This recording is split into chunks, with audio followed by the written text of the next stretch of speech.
Hello children, good morning. I know you are all awaiting for today's module.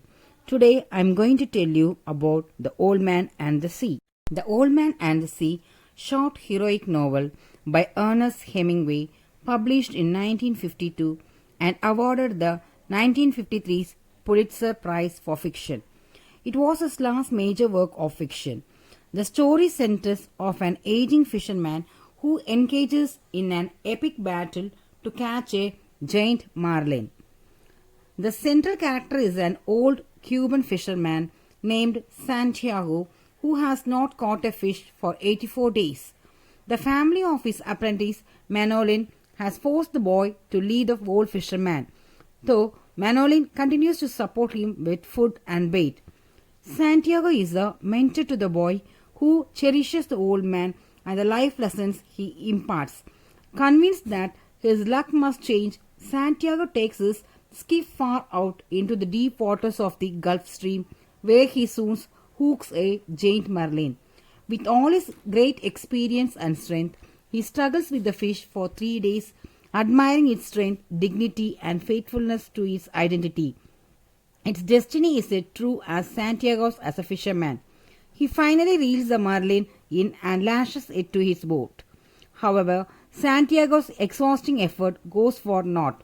Sharks are drawn to the tethered marlin, and although Santiago manages to kill a few, the sharks eat the fish, leaving behind only his skeleton. Returning to the harbor, the discouraged Santiago goes to his home to sleep. In the meantime, others see the skeleton tied to his boat and are amazed. A concerned Manolin is relieved to find Santiago alive, and the two agree to go fishing together. The Old Man and the Sea contains many of the themes that preoccupied Hemingway as a writer and as a man. The routines of life in a Cuban fishing village are evoked in the opening pages with a characteristic economy of language. The stripped-down existence of the fisherman Santiago is crafted in a spare, elemental style that is eloquently dismissive as a shrug of the old man's powerful shoulders. With age and luck now against him, Santiago knows he must row out beyond all people, away from land and into the Gulf Stream, where one last drama would be played out in an empty arena of sea and sky. Hemingway was famously fascinated with ideas of men proving their worth by facing and overcoming the challenges of nature. When the old man hooks a marlin longer than his boat, he is tested to the limits as he works the line with bleeding hands in an effort to bring it close enough to harpoon.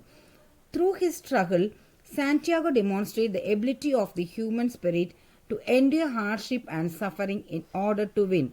It is also his deep love and knowledge of the sea in its impassive cruelty and beneficence that allows him to prevail.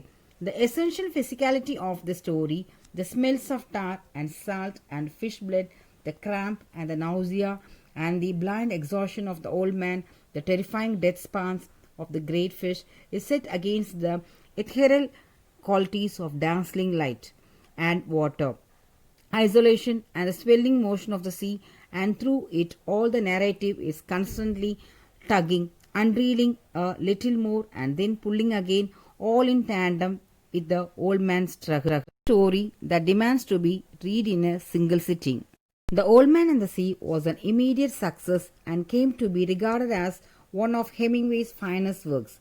It was cited when he won the Nobel Prize for Literature in 1954. He was noted both for the intense masculinity of his writing and for his adventurous and widely publicized life.